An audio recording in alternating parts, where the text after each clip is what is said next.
episode of Freeology Friday. I'm Derrick Day, and he is. I am Aaron Tomlinson. Yes, you are a tough guy. Oh gosh, my dog. Of course, we would jump on and my dog start going nuts on the door, trying to get in. I think that's 50% of my conference calls.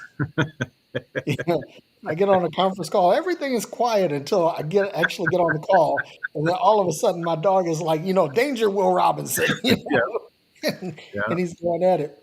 So, what's in the glass, man? You have something interesting in the glass yeah. over there. So I've been messing around with a drink called a port of call, which is not very well known, but it's ruby port with some gin, and then you add stuff in there that you think would go well with it. So this one has a little bit of lime juice, which is in your typical port of call, and then I put some cherry bitters in it and a little sprig of clove. Mm. Yeah, Yeah, no, that clove, I know that's just like knocking it out of the park, man. yeah. It gives it a nice. The gin really it goes well with the gin. So Yeah, it's like you got the bitters, the clove, and the gin, so you have a real aromatic, thing going on. yep, Yeah, yeah. that's Not nice. bad, not bad. I still have to perfect it before it's ready for mixology. Well, once it is, we'll get it in there, and we're going to get this book going, and so everybody knows what we're drinking on Freeology, and you can play along. You can play along at home, right? You Send us can your- mix the drinks and drink right along with us and make it a big party. As yeah. for me, I'm drinking. This is just some vodka, some lemon lime seltzer water, and a squirt or two of simple syrup, and that's pretty much it. I decided to go easy tonight, but yeah, that's pretty much what's going on here. All right. So That what's being the topic tonight? well, Aaron, I figured you would love this one. This is like right in your wheelhouse. It is. And tonight we're going to talk about consciousness and manifestation. Mhm. Consciousness and manifestation. And I'm really excited about what we're talking about tonight. But I want to kick it over to you to light the candle on this because, like I said, this is in your wheelhouse, and nobody that I know explains this subject matter better than you do. So, without any ado, Aaron, take it Yeah, away. yeah. So let's define manifestation. Uh, and we didn't talk about this beforehand, so you can nuance it. Okay. But the way I think about manifestation is um, being able to have an effect. So here's how I would do consciousness and manifestation. Mhm. Our thoughts, feelings, desires, will, being able to directly impact the physical plane, the physical 3D world that we live Mhm. in order to manifest something according to our thoughts, imaginations, desire, and will, which begs the question because, and this is where I just can't embrace scientific materialism, which says, this 3D world is all that there is, Mhm. because then, and that your consciousness comes strictly as a byproduct of your brain, because then we have to ask ourselves the question, and I think this is really the crux of the question: do our thoughts or feelings or intentions, desires and imaginations, basically the components of our consciousness that we're aware of, does it have the ability to do anything in the physical realm to affect change? Mhm. And if it for me, if I'm strictly a scientific materialist, then the answer is easy. The answer has to be no. So if it does, then we have to come up with a different theory. We have to come up with a different theory about the overall nature of reality, right? Yeah. And so, from my own experience, I can definitely say that there has been enough repetition in these experiments that I'm doing with myself that I've been doing for, gosh, over 25 years now, I think. I have to think that one through. 30 years, almost 30 years, over 30 years. Okay, I'm older than I think. So I have gotten enough consistency of results in this arena that I can look back on, 30 years of experimenting with this, trying what works, what doesn't work. And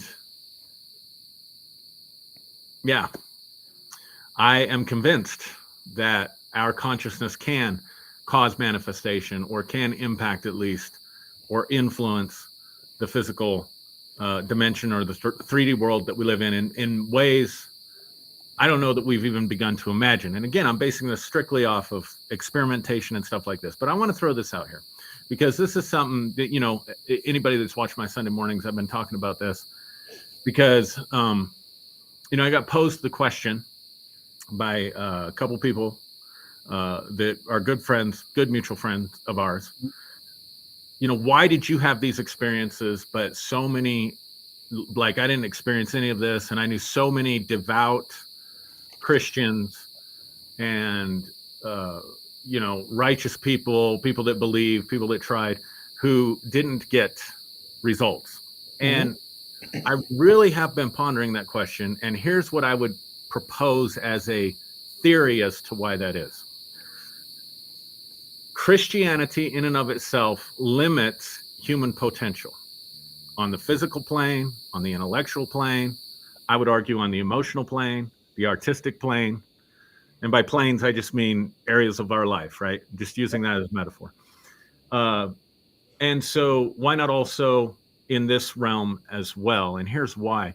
Because the framework for Christianity is this. The framework for Christianity is that, you know, of course, we begin with God in the sky, as the Bible reveals God to us, or tells us God is like. And it also tells us about humanity, that we're born in original sin, that we are flawed, that we can't even, you know, I mean, the grace teachings go all the way back to the theology of Augustine, who gave us a codified doctrine of original sin. And he would say that we were so corrupt, and then, of course, John Calvin would come along and later amplify this, that we are so corrupt that we cannot even generate a good deed. So that's, you know, we quote the scripture, our righteousness is like filthy rags, right? So then if something supernatural does occur in the church, even in the charismatic church that you and I were a part of, these are gifts. These are spiritual gifts that are given by this God as the Spirit wills, right? So it's something God is acting upon us, giving us a gift, and then what we see in the natural world is the result of that gift. So that gift could be answered prayer, or that gift could be prophecy, or it could be miracles or healings, or any of these sorts of things, right?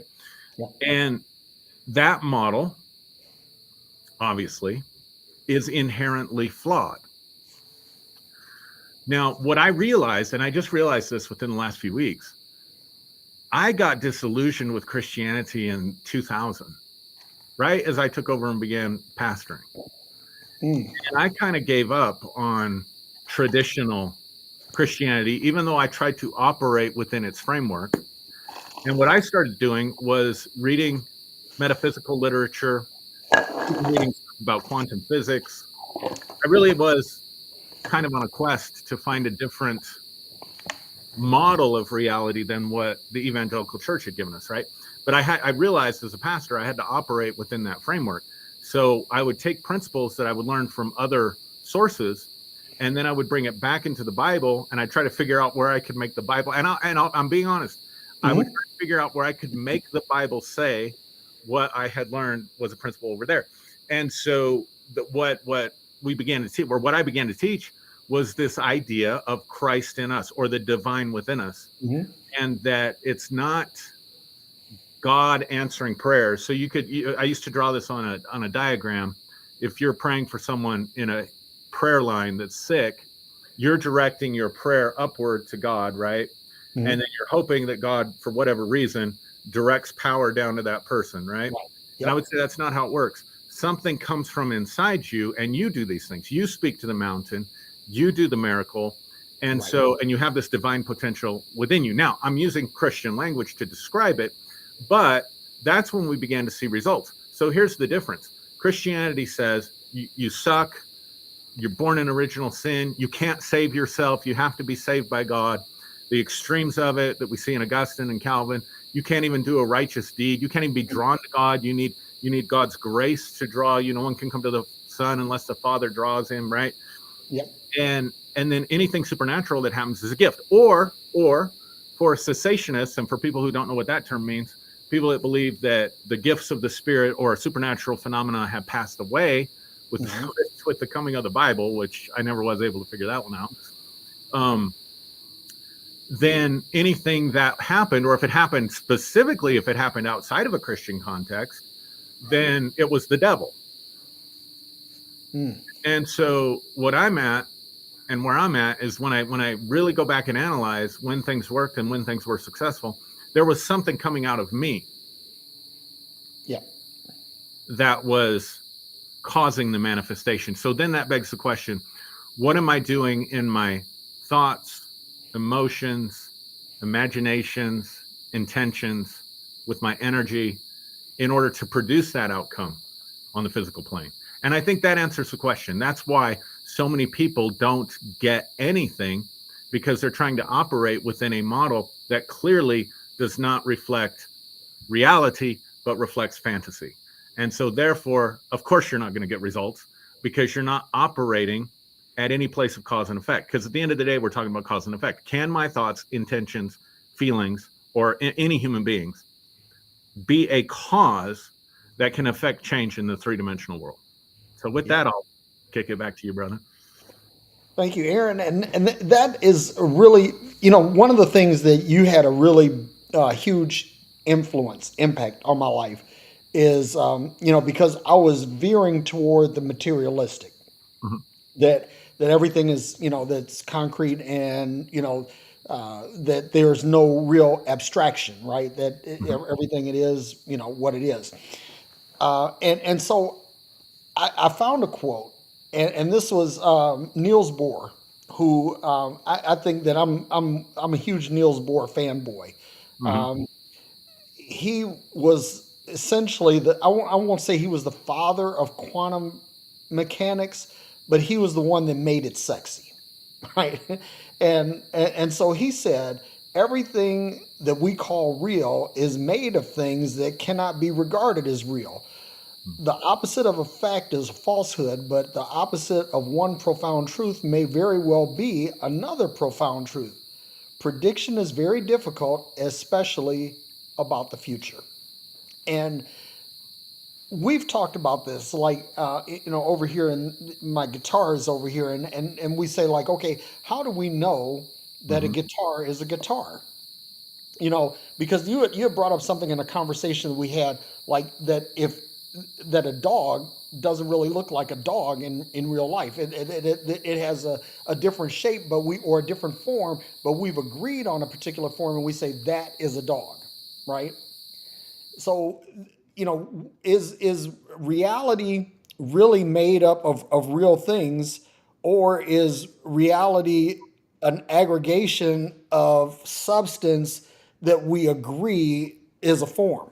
And, Mhm. and so that was something that was very life changing for me, because this got me off the material thing, and I started thinking of things in a more abstract way. Because, like, if you look at quantum mechanics, and you look at a quantum phenomenon, whether it be a particle or a wave, that at the quantum level you can determine the thing's position, but not its velocity, or you can determine its velocity and not its Right. position.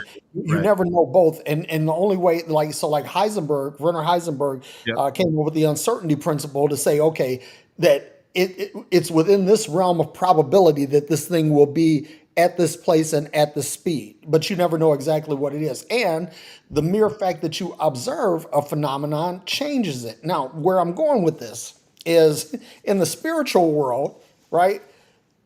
The fact that somebody is observing this spiritual phenomenon affects the outcome. Mhm. And so this is why, we talk about the law of attraction, the power of agreement, things like that, and we say, okay, we want to agree with the right kinds of people or the right kinds of ideas so that we can produce a result. And all of this is saying that, okay, we don't know the position of the thing, we don't know the velocity of the thing, but we can kind of collectively agree on a probability, and that probability is the closest thing that we have to reality. Now, that's one thing. So the other thing that I saw was this thing. This guy, his name is John. Is his heck? Hang on for a second. I'm trying to look it up. John Hagelin. John Hagelin. And so he had a theory that consciousness is in fact the unified field that physicists, because the unified field is kind of a holy grail Hmm. in physics, whether it be natural Newtonian physics or what do you call cosmological physics, which is Einstein and special relativity, or quantum physics. This unified field is this field of energy that it is the all in all. It is Hmm. the thing that encompasses everything, and everything exists within this field, right? So that basically Hagelin's theory is that consciousness is that field, that really nothing exists outside of consciousness. Now this is really heavy, right? Because when you think about consciousness, like from the standpoint of things that you and I discuss or you and I teach, right?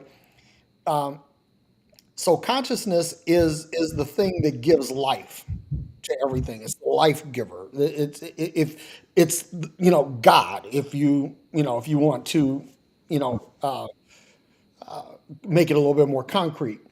But everything that is exists because it is being observed, Hmm.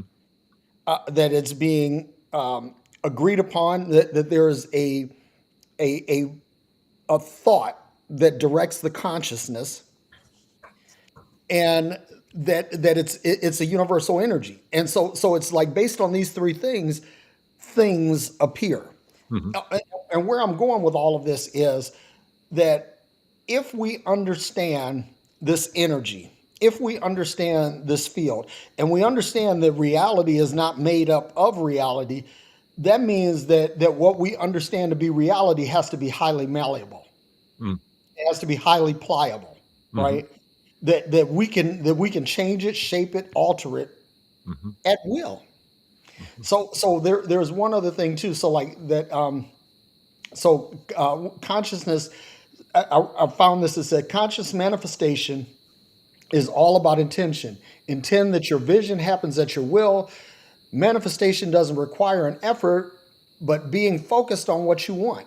Intention gives clear direction to your desire. So here's the thing: when we look at everything real, quote Hmm. unquote real, that it only appears to be real because the intention, there's a collective intention that agrees that a thing is a thing. But if let's say if we were able to enter into an altered state of consciousness in a collective sense, right? And we disabuse ourselves of the notion that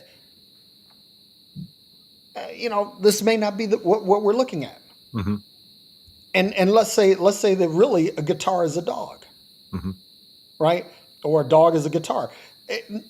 In other words, we dispense ourselves of the notion that uh, that this thing is actually what we think it is.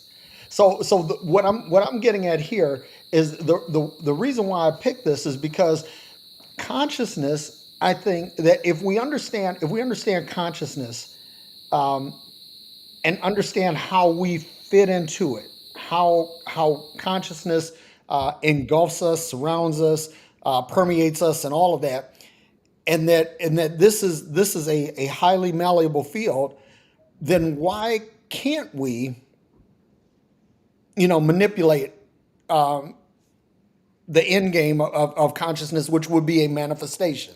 So I just said a whole bunch to say that's basically we okay. can I just say this to use a religious term? You Sure. know, the people that say we are God, we are God. I don't believe in any God and any supreme being or any, universal creator, but I do believe in the power of the human mind to tap into consciousness and change it. So to your point, last thing, and I'll shut up after this. You people were asking you, okay, Aaron, why is it this works for some people and it doesn't work for others? And the answer to that I think is actually pretty simple. That if we are in agreement, like you and I both, we talked about healing and everything, right? Then when you see healing, it's because either there is a general agreement about the healing, or that you have agreed in yourself, and so now your consciousness produces an energy that results in a manifestation. The reason why it doesn't work for everybody is simply because we are not taught how to tap into consciousness, and we're not taught our relationship to consciousness. And so when we do this, we start seeing things happen. So, like you were saying, you had said this before, that back in your preaching days, you saw, what was it, a 70% success rate, At something like times, yeah, yeah. At times, I mean, that's completely. I didn't keep track, so I didn't keep Well, no, methodical track on let, spreadsheet. let me, let me say this. You got manifestations more often than you didn't. That's how I Okay. remember it. Yes, So, I so with, with I that being, qualify with that. so with that being the case, why did you get those? Why did you get that? Because you tapped into something at the conscious level. You were able to mold and shape the conscious field, producing either particles or waves that produce energy.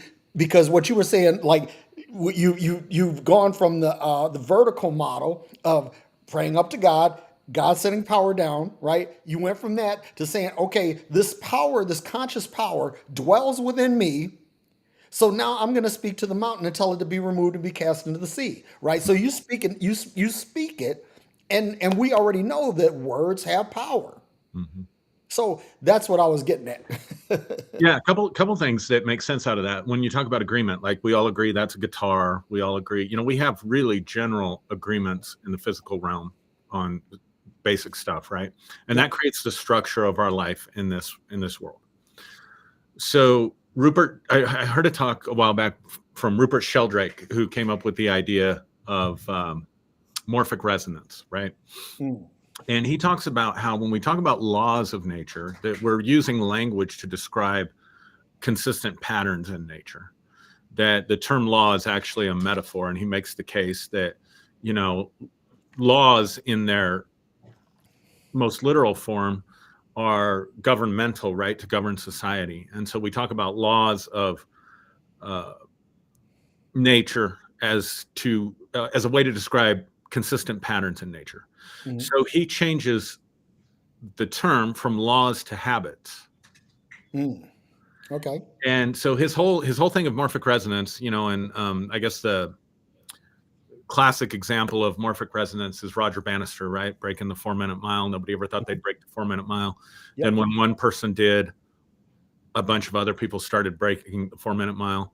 Yep. So prior to that, there was a law in nature that said a man can only run this fast, right? And no Yep. faster.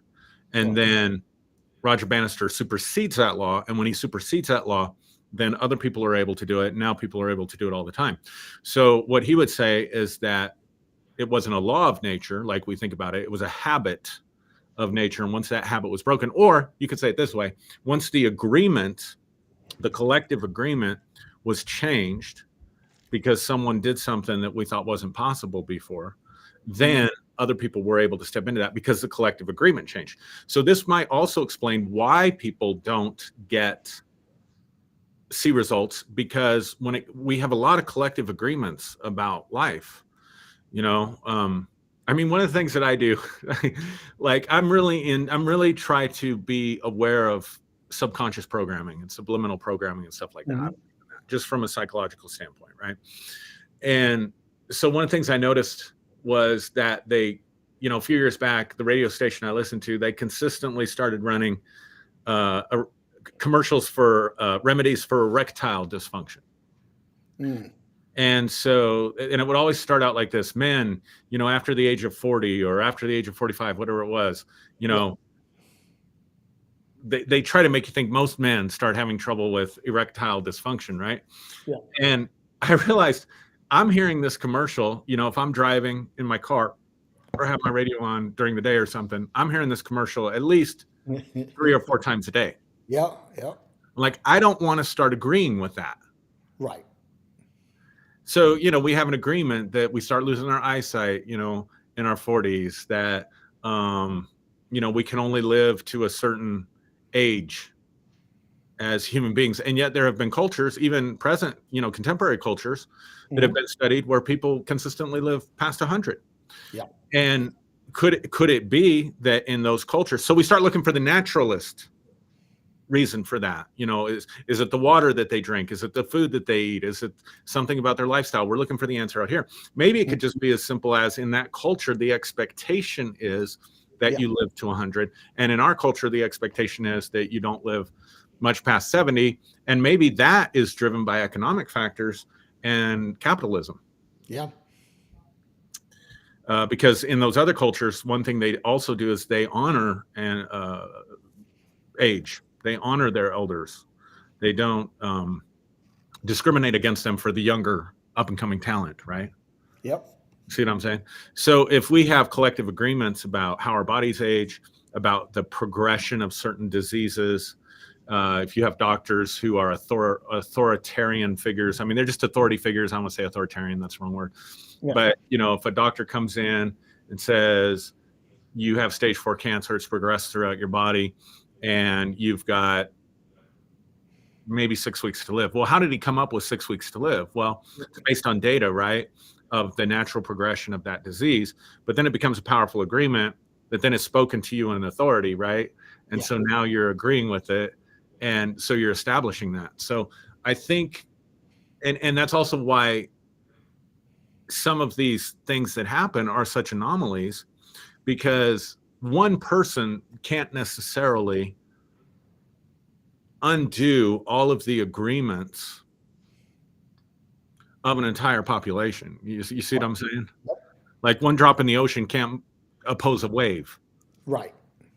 And so, and then the other thing I would say is that I don't think that we understand exactly how this works or how this operates in terms of consciousness, because society at large, you get called woo-woo or flaky or just automatically dismissed, and academic, and some scientific communities, right, that are totally governed by scientific materialism. And so I think that what happens sometimes is, it's like we in consciousness, to use another metaphor, we're stumbling around in a dark room. You look at it one of two ways.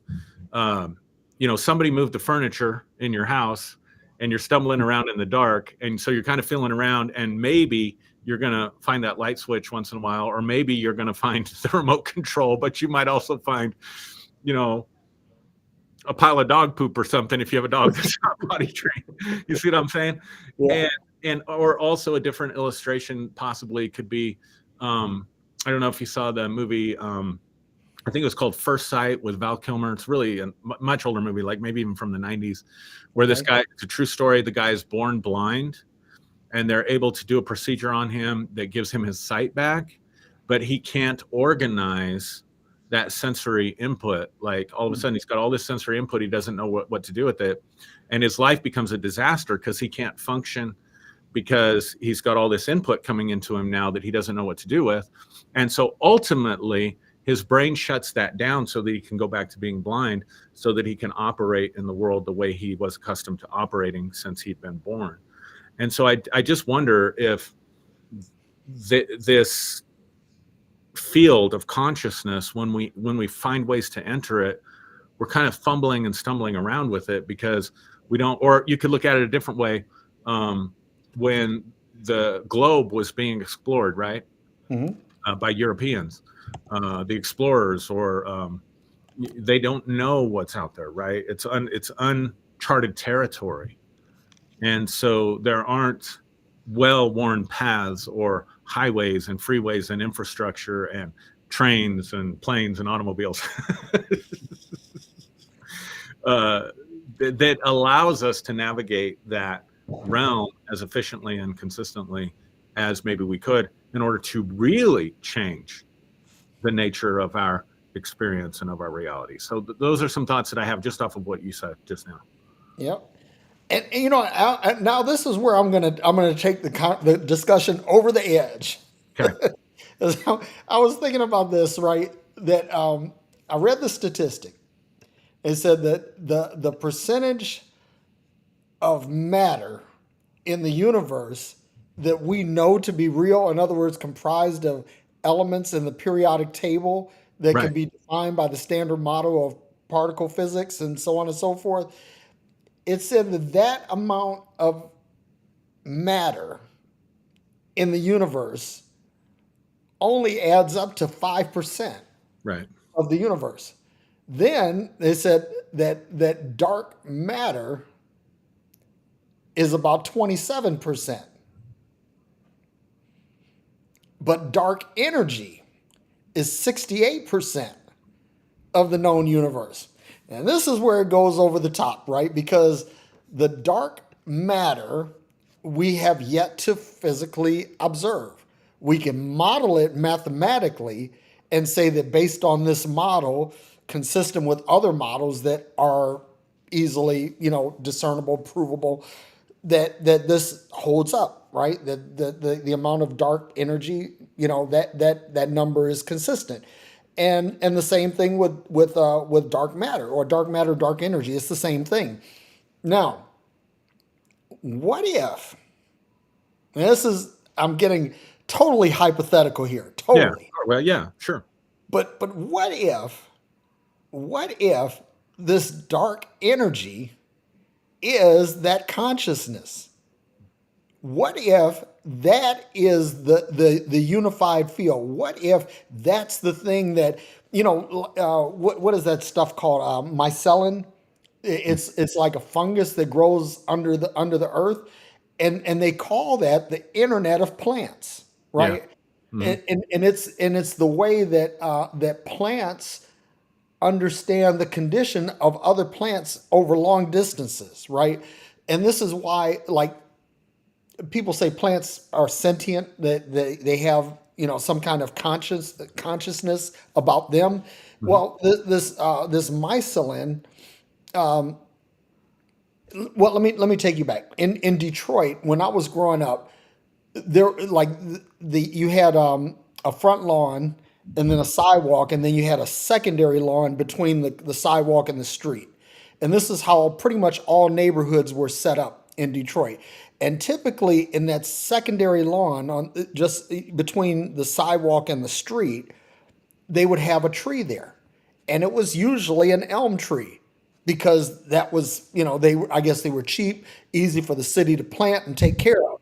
Well, there was this thing that was called Dutch elm disease.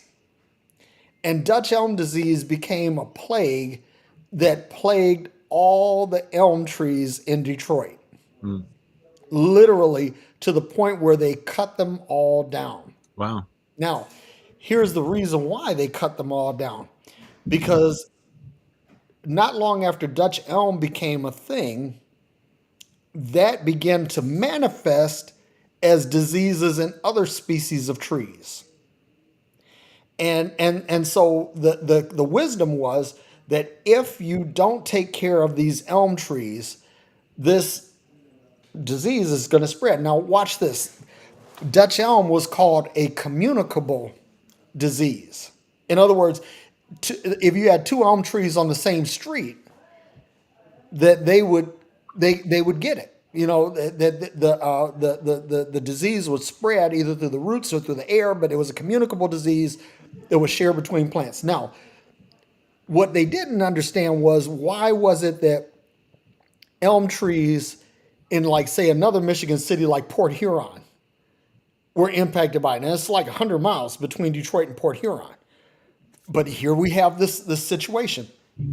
So this mycelium was providing a type of consciousness between the trees.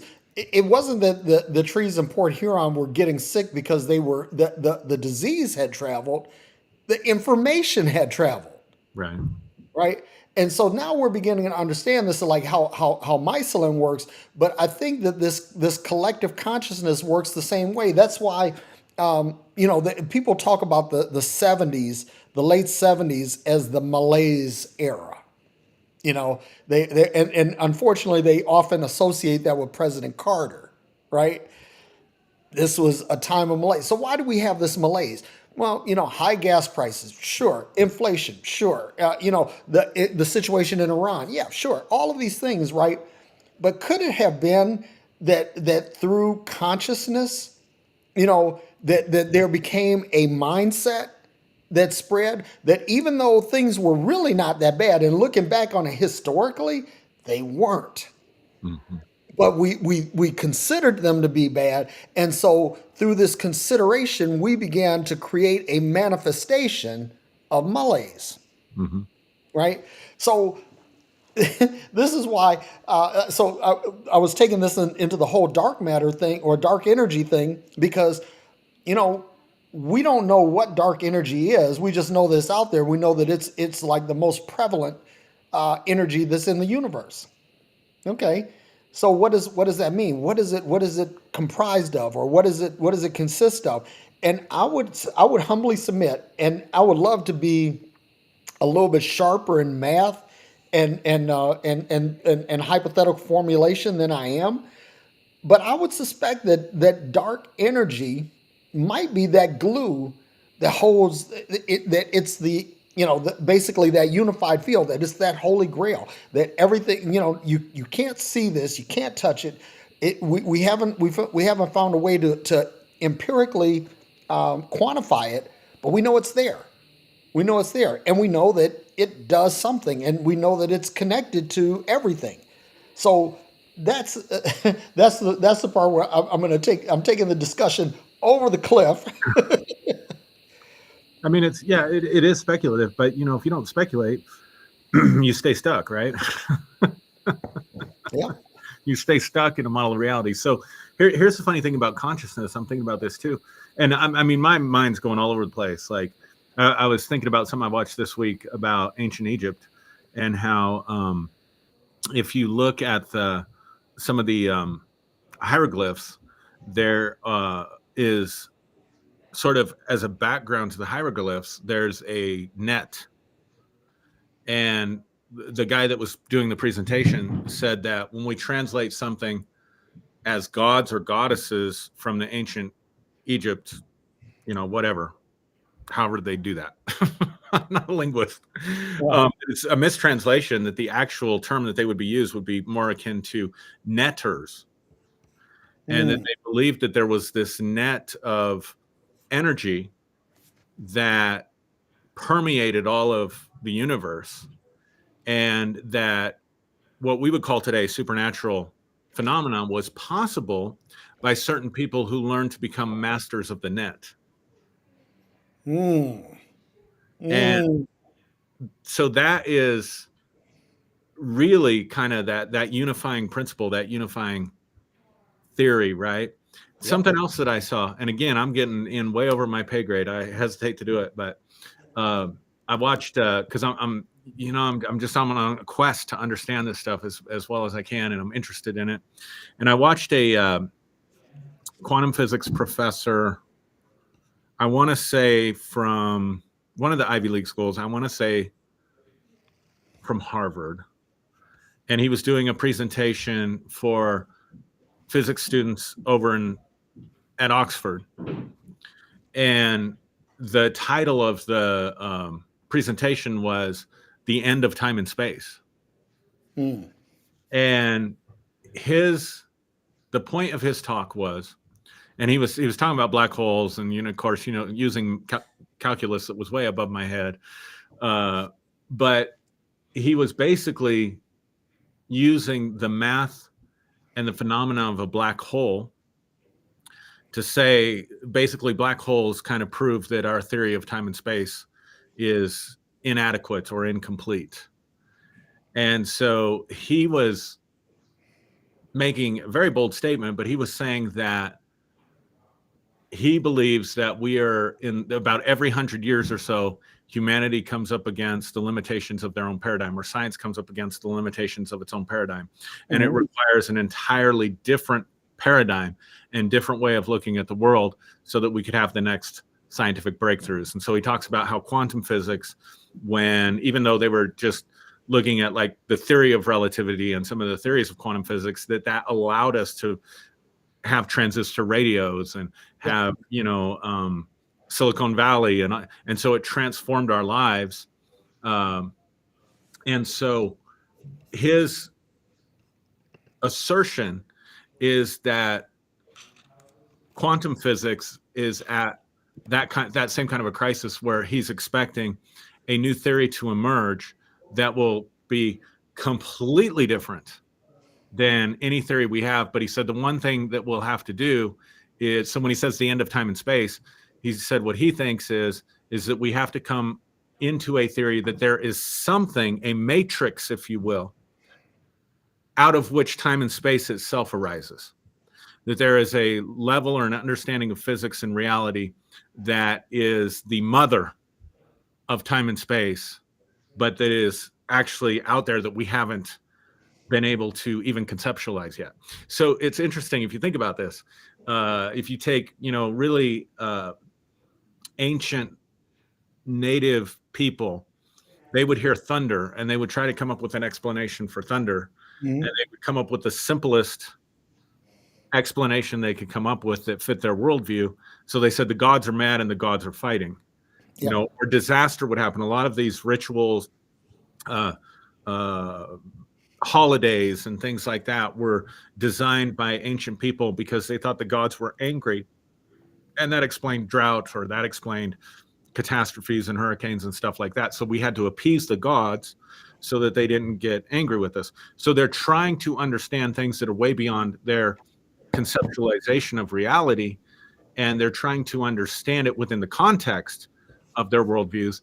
And so they make the simplest connections to come up with it and say, oh, the gods are mad or the gods are fighting, right? Yeah. And so perhaps we are, 100 years from now, 500 years from now, if humanity doesn't destroy itself or destroy the planet, and if we can continue to progress and make progress in this thing, then maybe they'll look back at us and say, oh my God, those, primitive, Yeah. those primitive people that believed time and space was all there is, or you believed that time and space was base reality. You know what I'm saying? Yep. Uh, it was just fascinating to think about. But you mentioned, and I'm bringing that up because you mentioned, we're speculating. But see, here's my thing, and here's why I couldn't, because I mean, on some levels, there are real benefits to just embracing as a philosophy and an assumption and presuppositions, the assumptions of scientific materialism. Because number one, it really helps you make sense out of your world. Mhm. Two, you just focus on your three-dimensional life, right? Number three, if there's no fear of eternal conscious torment or any of that other stuff, right? Um, we know what's going to happen at death, right? That we're just cease to be, and we won't even know the difference because we won't even know we existed, right? Yep. So everything fits in a nice little box, and then you can have that certainty that comes, the emotion that comes with certainty and stuff like that. But and it's not just me. I'm not the only person. You've experienced your own miracles and signs and wonders and Yep. answers to prayers and synchronicities. And guess what?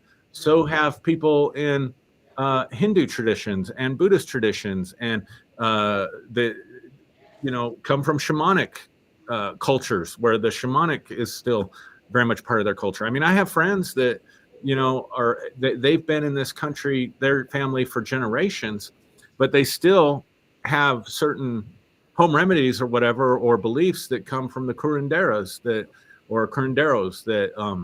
operate within their families. And Mhm. so and they see these habits of nature, these patterns of nature, laws of nature, whatever you want to call it, being violated, right?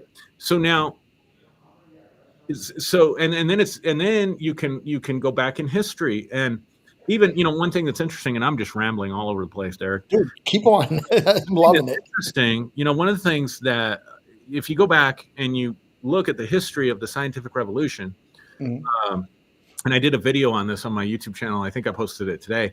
But Copernicus, Paracelsus, Newton, Galileo, Descartes, these people all had something in common. And one of the things they had in common was they all believed, every single one of them, that there were invisible and spiritual levels of reality, and they believed in a God. They just didn't believe in the Christian God. They Mhm. believed in God. God is such a problematic word. They believed in God almost like a principle or like an energy or like this unified field of consciousness. That was kind of their idea of it.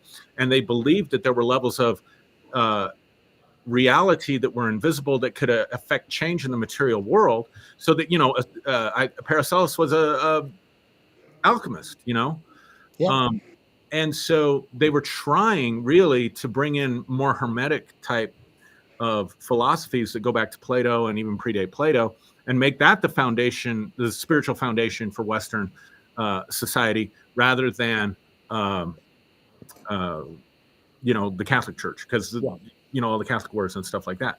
Yeah. So, but how did I get off on that? What was I saying before? Oh, dude, you're just like you're on a torrent of consciousness, and I'm loving it. I am. And so, what if there are,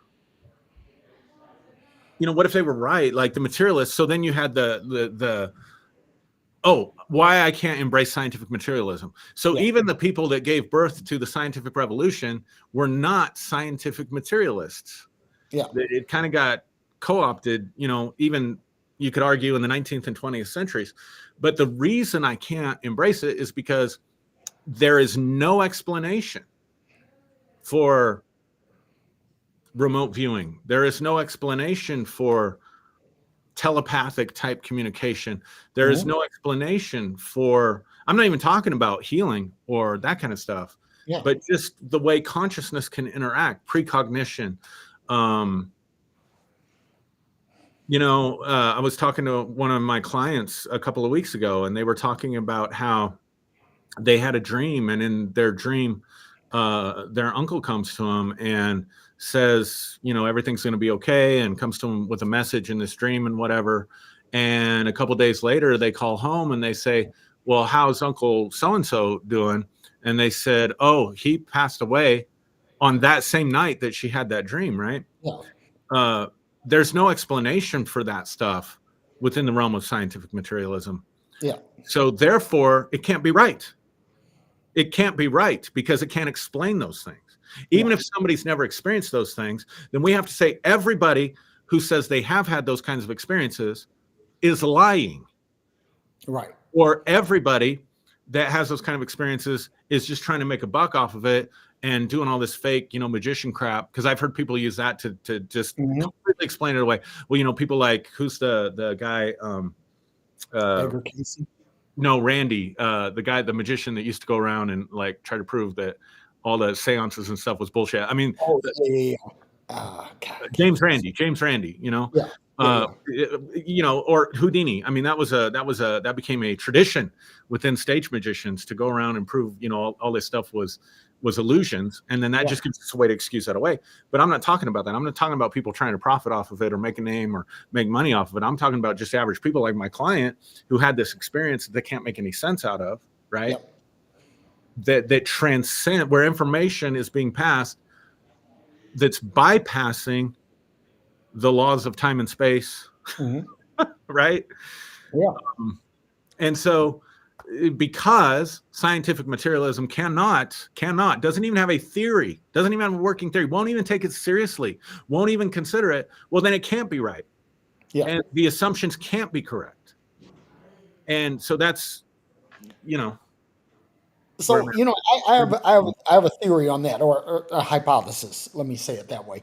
That that basically scientific materialism is fundamentalist science.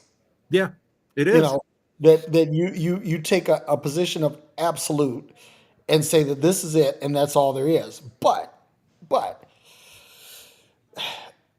quantum physics. Hmm. In order for quantum physics and like things in quantum physics like the standard model, that in order for it to work mathematically, it assumes a minimum of 11 dimensions, Right. right?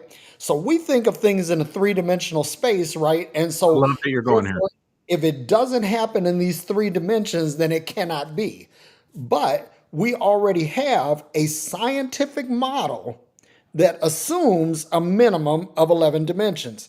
Okay, so that means that something can happen in a dimension beyond the three that we are able to perceive, that we're able to quantify. And what I think is the problem, because like this is my theory, right? I think that given a sufficiently long timeline, pretty much everything can be explained. Or Hmm. or if it can't be explained fully or quantified fully, it can be modeled mathematically, given a sufficiently long. Because when we first the concept of atoms, atomic physics, that was radical in the like the 16th 17th century when it was first understood. And then you have the beginning of quantum physics at the end of the 19th century with people like Maxwell and again it changes everything. When something happens, and we've talked about this before, that I believe that when people have like these really over the top crazy discoveries, right? I think of like Gordon Moore and Moore's law, the founder of Intel. Moore's law basically said that I think is every 5 years the power of the microprocessor would double, Hmm. right? And so now we're reaching the point where Moore's law is kind of running out. It's not doubling every 5 years. We get good increments, 25, 30%, increases, but we're not getting that jump. Um, but if we were to, and again, this has to do with perception. It has to do with consciousness, that we lock ourselves into this three-dimensional space. And this is what I want to say, that science and religion at a certain level are both guilty of this, Hmm. because they'll say, like, okay, Father, Son, Holy Spirit, Muhammad, Allah, or David, Moses, there are all of these things that fence in a belief.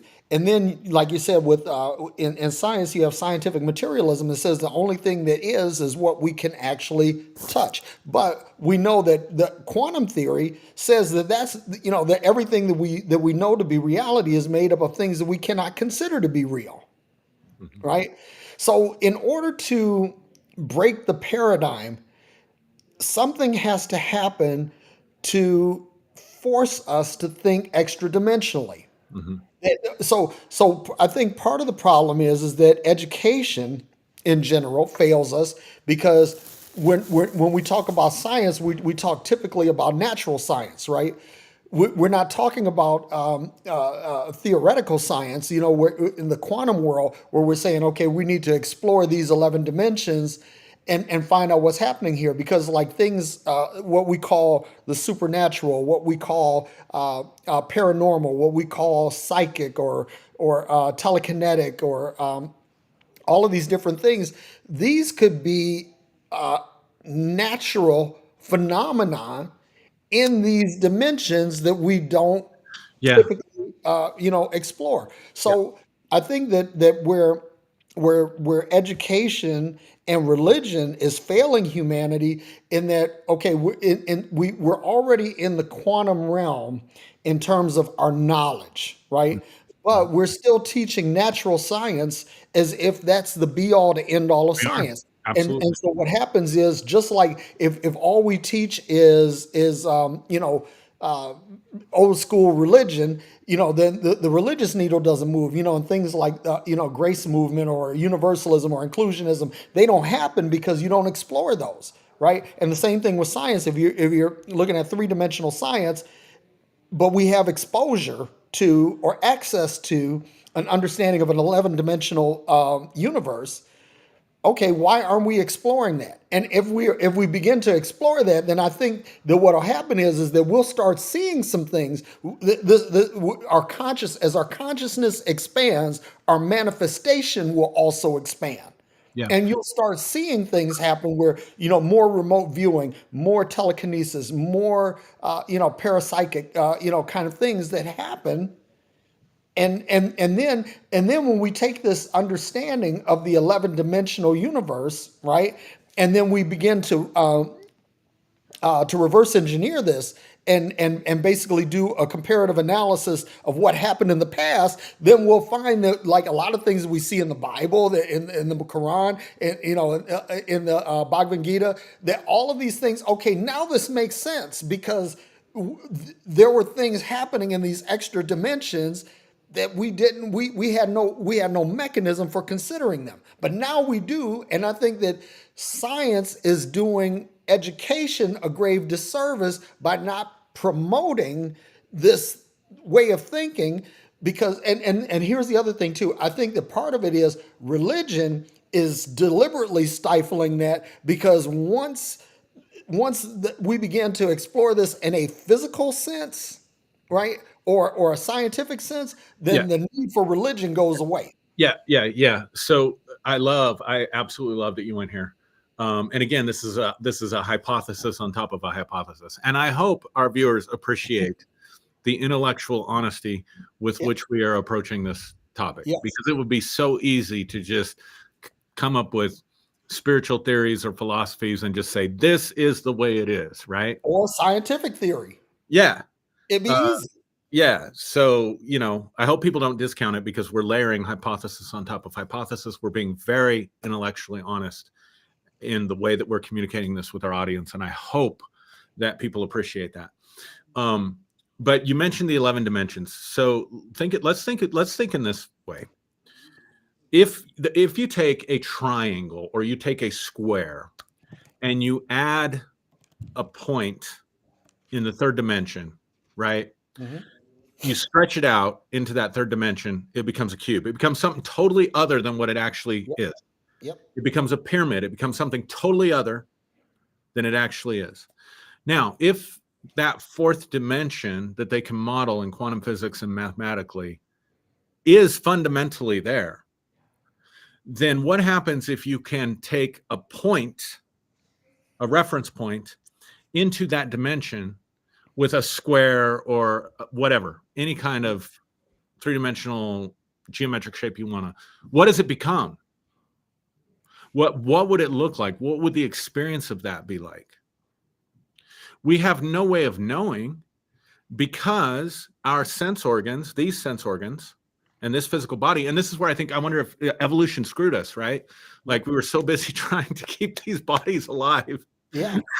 that that the only thing that the real threats to our existence exist on this plane, right? This three-dimensional realm. And perhaps our senses became dulled. Perhaps.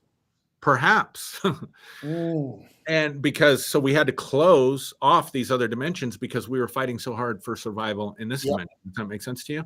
Yeah, absolutely. But if that's true, Derrick, if that's true, like, if we could say, okay, if you could create a geometric shape that's 4-dimensional, 5-dimensional, 10, what would a 10-dimensional sphere look like? Or probably better to use like a cube or a pyramid. You see what I'm saying? Yep. You following where I'm at? Yep. Then what if we also have dimensions to our existence, to our bodies, to our being, that parallel or exist or live, and we just don't have access to the perceptions of those things? Not that they're not real, but we don't have access to the perceptions of those things.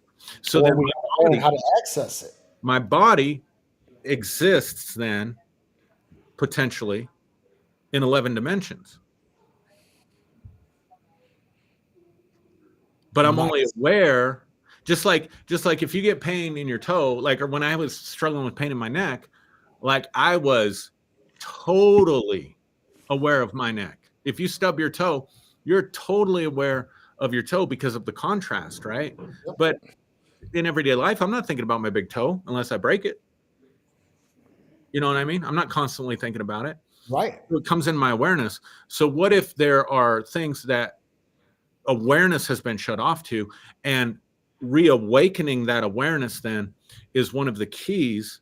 And in the same way that a third dimension changes the nature of what's on the two-dimensional plane, when you add that third dimension, it completely changes the nature of it. What if, you see where I'm going with this? Yep. I see. Yeah. Fascinating. I mean, it really is, and so I'm thinking of this like in terms of acting, where they talk about breaking the fourth wall, Yep. and so now it no longer it knows it's no longer contained by the stage, that basically it becomes an immersive experience, and that's what I think is lacking here. That when we talk about consciousness, we talk about consciousness like we talk about everything else, like we're on the outside looking in, Hmm. or we're down here looking up, Hmm. you know. But what if we were to actually turn inward Exactly.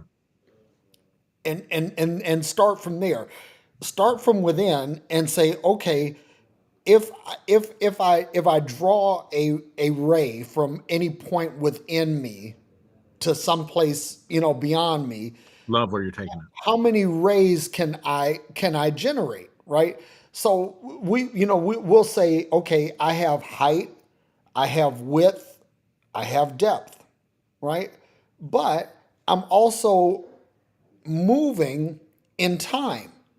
So there's your fourth dimension there, right? But how many other dimensions are there, right? What are the dimensions of the psyche? What are the dimensions of the telekinetic, right? What are the rays of the psychic? Okay, so now if I start looking at this from the standpoint of how many points emanate from me. Now, if we look at it that way, right, that the number of points emanating from any point in our body is what? Infinite.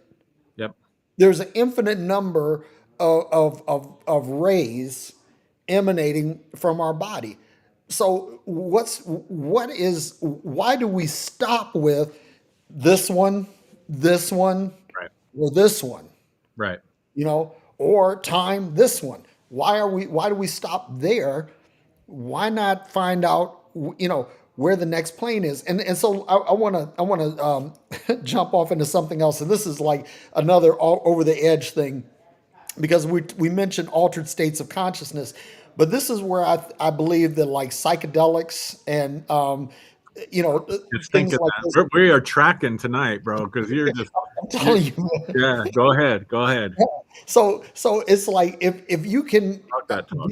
get into something that unshackles your mind, because that's what. So like what you were saying, that really resonates with me, is that evolution has said, okay, I need to understand what a dog is in order to survive. So that means I not only have to understand what the dog is, but I have to understand what the agreed upon paradigm of a dog is. And this is the thing that keeps me healthy, keeps me safe, right?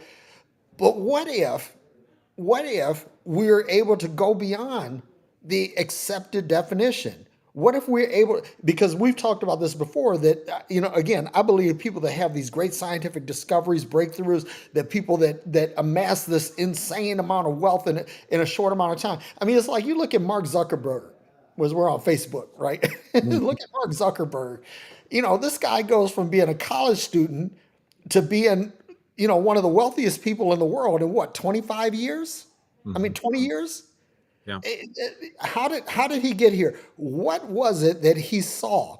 Jeff Bezos goes from working, selling books out of his garage, via email, to Amazon being, one of the biggest powerhouses in the world. Or Sergey Brin and his partner, that they come up with just a search engine that turns out to be fucking Google.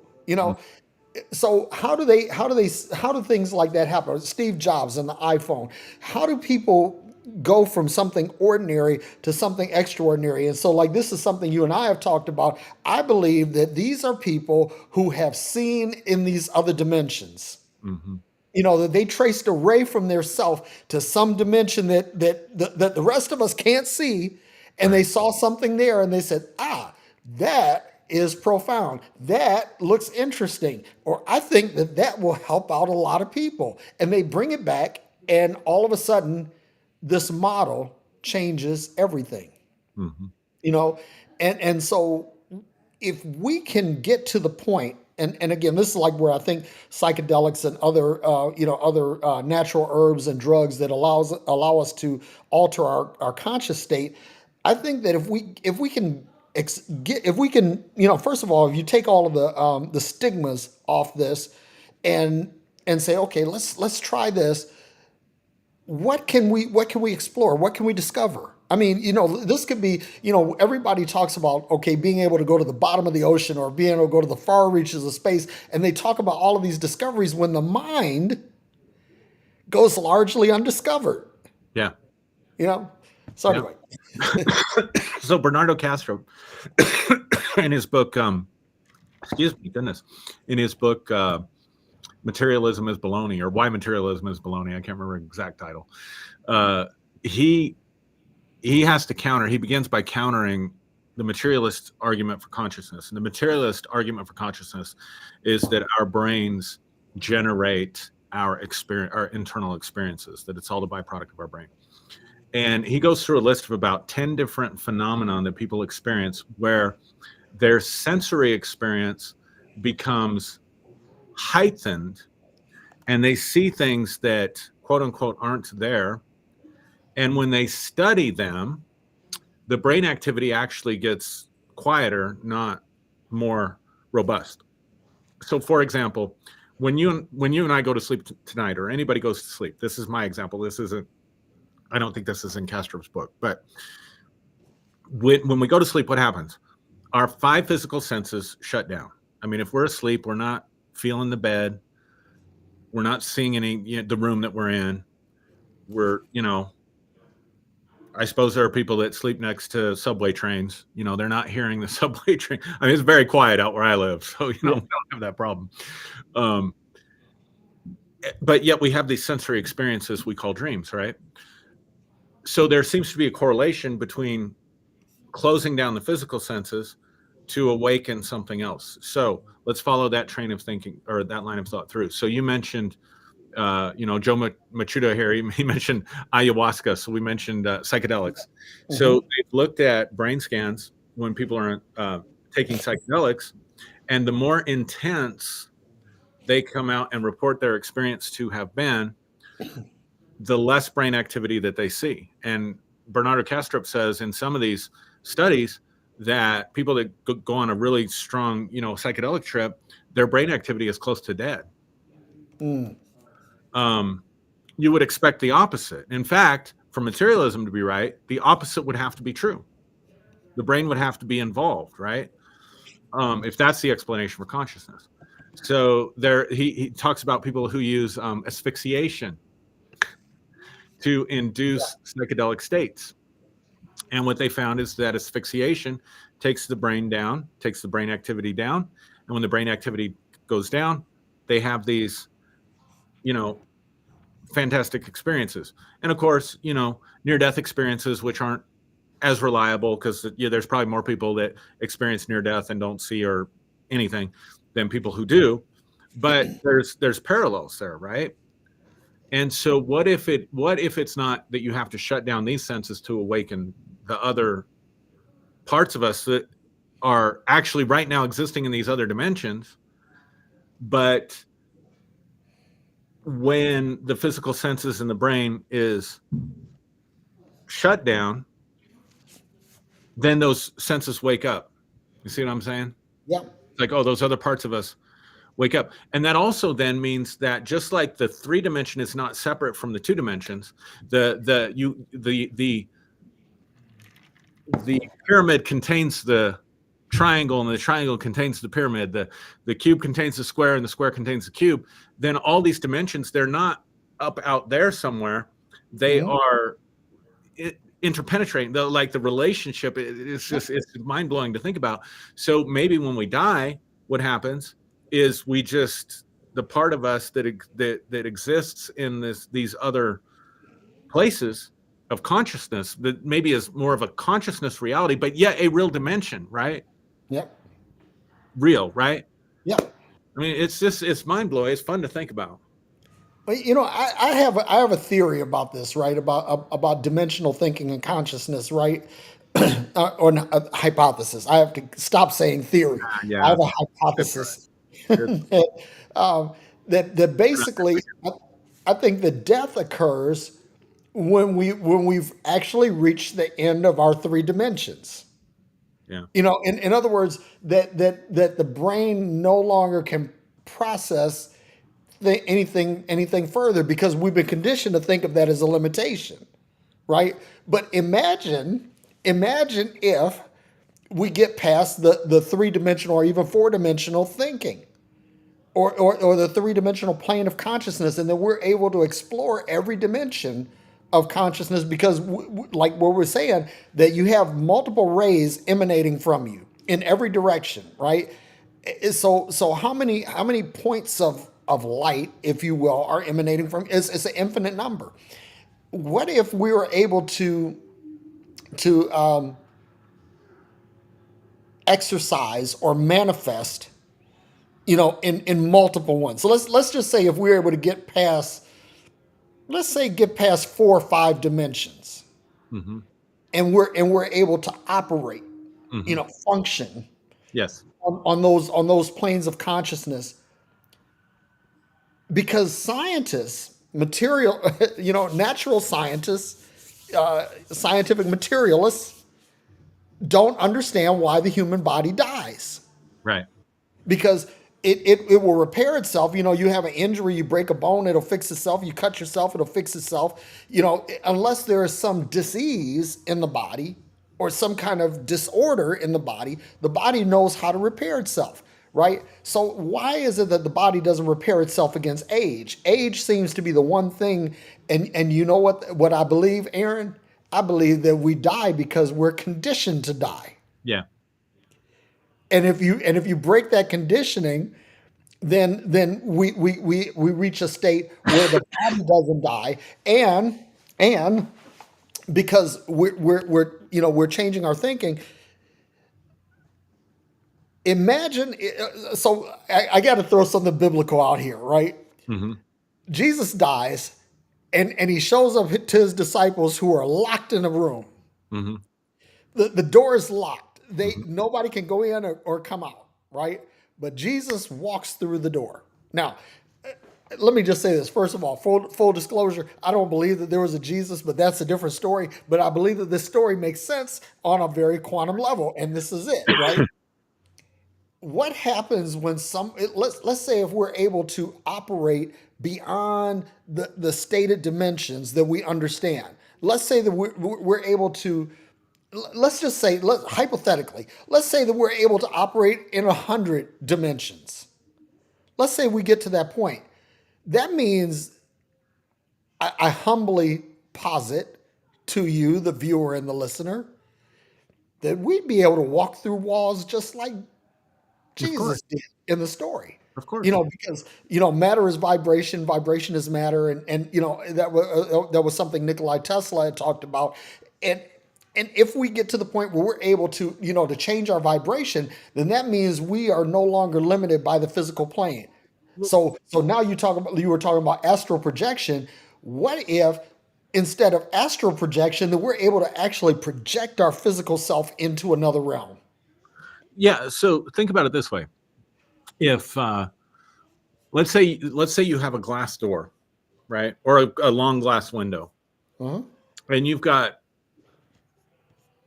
a species of people, a group of people, on the other side of that glass window, and they live somehow with only two-dimensional perceptions, right?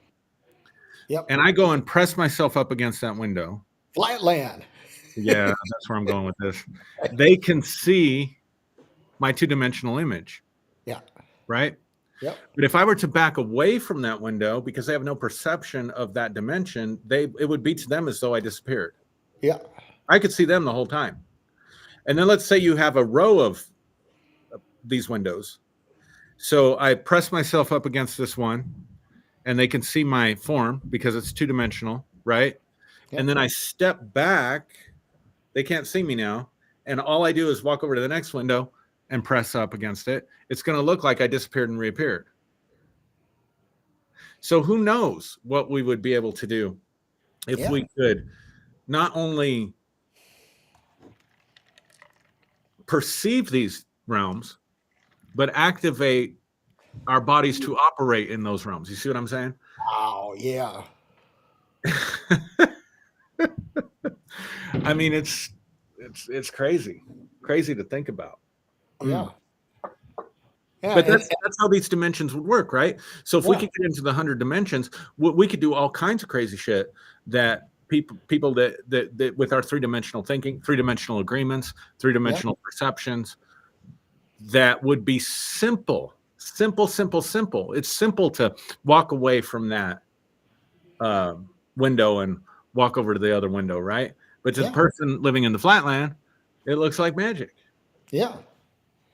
Or space travel or time travel. Oh, that's what I was going to say. So I don't know how many people caught this, but when they were doing the, they've had a lot of UFO hearings in Congress this year.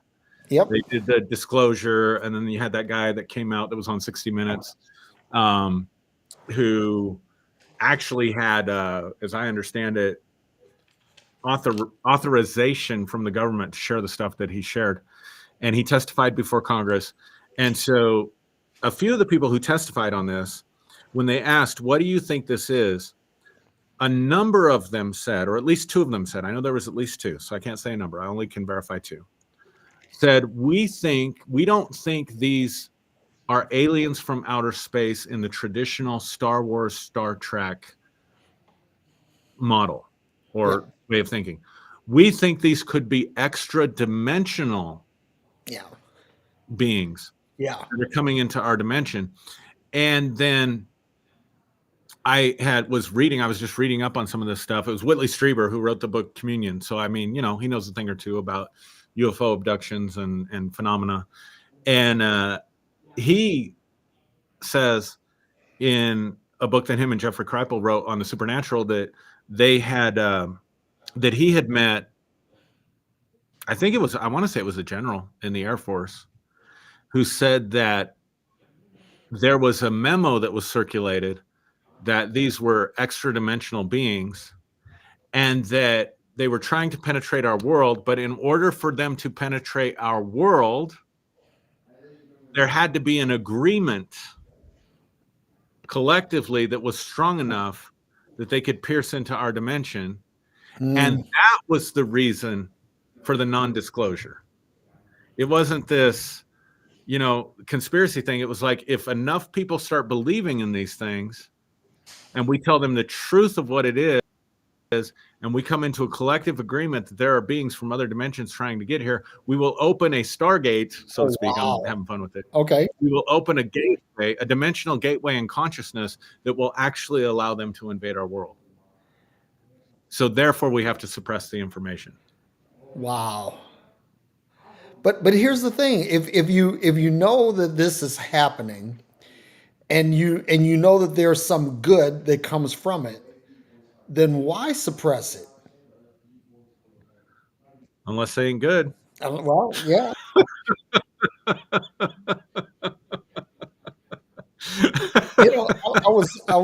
Or people are afraid of what they don't know or what they don't understand too, right? There was some sci-fi novel or short story that I read years ago that there were these beings that lived among us, but we couldn't see them because they were vibrating so at a rate that we couldn't perceive them. And so this one guy gets hit on the head, and all of a sudden he sees these beings, and they're like, popping in and out. They're like, oh man, that reminds me of something. I just got to throw this out here, right? How many of you guys have heard of a virtual particle? I A have not. virtual particle that basically, if you have a vacuum, you know, like a box with a vacuum, that at any given time these particles of energy are being created and destroyed, and they happen in instants, right? But it happens. So there's no such thing as a true vacuum. That the energy is constantly being met, and because the law of conservation says the energy is neither created nor destroyed. So I take back what I said about destroyed, but this energy is manifested and unmanifested in the blink of an eye. I mean, nanoseconds. I mean, faster than the blink of an eye. But it happens, right? So, what if in these other dimensions that things are things are appearing and disappearing. So, we talk about like phenomenon like ghosts, spirits, apparitions, right? What if that when the body, when the spirit leaves the body, that it's because it's unencumbered by the three-dimensional self, and let's say that this energy is able to aggregate temporarily enough to create a vision of its former self, right? I don't know, man. I'm just like I'm like really I'm growing in real time, but I'm really also thinking in real time too. This has been really really fascinating. Yeah. Yeah, it's been a great discussion. Probably about time to land the plane, right? Yeah. Um, so I don't know. What do you want to do? You want to just close it with that, or you want to go back and look at some of the comments, We can or look at some of the comments. There aren't many people commenting. Yeah, not as many people tonight for sure. Yeah, Charlie Brown, which her name is Charlotte, actually. She says, "What do this is the reason to disclose this now when it has been so secretive all this time?" I don't know.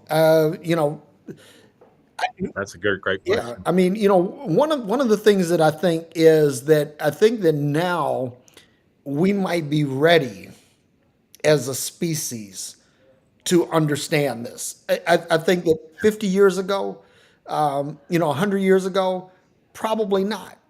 Probably not. I think that it would have been a bridge too far for a lot of people. But now, because of sci-fi, because of technology, because of a lot of different things, our perception has been, or let's say that we've been desensitized to the concept of a lot of this. So I think that maybe humanity's close to ready. And Yeah. like the old saying that when the student is ready, the teacher appears, right? Maybe it's that thing. Or we're about to fricking destroy ourselves in the Yeah, planet, and they're like, we can't wait any longer. yeah. We got to intervene. Ready or not, here we come. Or it could be that we're just appetizers, and like that Twilight Zone episode, it's a cookbook, Well, think about this. Think about this. If we're talking about multiple dimensions, and if we talk about inhabitants in multiple dimensions that we can't see, right? Then if we destroy, let's just suppose that nuclear power has the potential to create a chain reaction through the entire material Yeah, plane, then we would potentially destroy their world as well as ours. yeah, And so maybe these entities aren't intervening because it does seem uniquely coincidental that more UFO sightings were happening around the time that the atom yep, bomb was built, right? yep, So it could be that these beings are like, we can't let you, like, we'll leave you alone, we'll stay out of your business, but if you guys destroy this three dimensions of this fabric of our reality, you're going to destroy yeah. us. We can And allow so this. now we need to intervene. That gives me a little bit of comfort that humanity has some oversight. Yeah. That's like basically. You know what I'm saying? That there might be some oversight, an adult in the room. Like, or more advanced beings. I mean, it doesn't necessarily have to be That's a what I god. mean. Yeah, but like, the premise of the movie Star Trek: First Contact. That's what it was about. Is like this guy Efren Cochrane, who was like this drunken space pilot, invents the warp drive. And so that when he engaged the warp drive, it sent a signature out into the universe that other sentient beings were able to see and say, okay, now you guys are ready. Now you're ready. You Yeah. I mean, think about it this way. It doesn't have to be a god, but I mean, to me, one of the scary things about atheism is there's no oversight. know, There's no adult in the room. no adults in But think about it this way. Think about it this way. If you're letting your kids just kind of mill around and play and do their thing, and then suddenly they discover a revolver that's loaded, yeah, right? You're like, oh shit, I didn't see that coming. yeah, You're gonna step in and say, nope, put the revolver down. Give me that shit. And then maybe you leave the room, yeah, right? And let them keep playing. But then they find another one and another one and another one. yeah. Pretty soon you're like, all right, playtime is over. Well, this brings up an interesting topic that I think we haven't talked about, but we probably should, because one of the common denominators of all the Abrahamic religions is the relationship of them to the Epic of Gilgamesh and the Anunnaki, right? Yeah. And I think Yep. I think that'd be a really good subject because we're talking about extra dimensional, and that was the premise behind the Anunnaki. Not that they were necessarily from another world, but from another astral plane. Yeah. So I think that makes more sense. That makes more sense to me than that somebody was able to come. Because when you think about the expanse of the universe, first of all, how did they do it? Okay. Millions of years of technological advances that we don't have. Okay. How did they know about Earth and why the hell are they here? yeah, So to me, and in studying UFO encounters, just as a hobby, not even as I wouldn't even call it a hobby, just as an interest in the last year, a lot of them take on a sort of dreamlike quality, mhm, and a lot of them have what we might call spiritual. But I guess what I'm trying to say is like, so one of the things in near-death literature is that people have dramatic life change after that. They become more compassionate. They become more purpose-driven. They worry less about their lives. They worry less about death. And those are long-lasting changes. They've followed these people for some of them decades, right? And so they're discovering that for some people, not everybody, but for a lot of people who have had these alien encounters or alien abductions and stuff like that, that there's this spiritual component that's built into it that radically changes their lives. yeah, and that could be. You see things from another dimension. I could see where some new wisdom, some new energy would be imparted to you. Yeah, it's just something coming from whether we want to call it the astral plane. I like that. It's a good term we can use. It just makes more sense to me that there are beings that are non-human that are visiting us, but it just makes more sense to me rather than that they were able to travel millions of light years to get here. But why here, and how would they even know about us? And why would they even care? Yeah, But if we're part of their dimension, that makes more sense to me.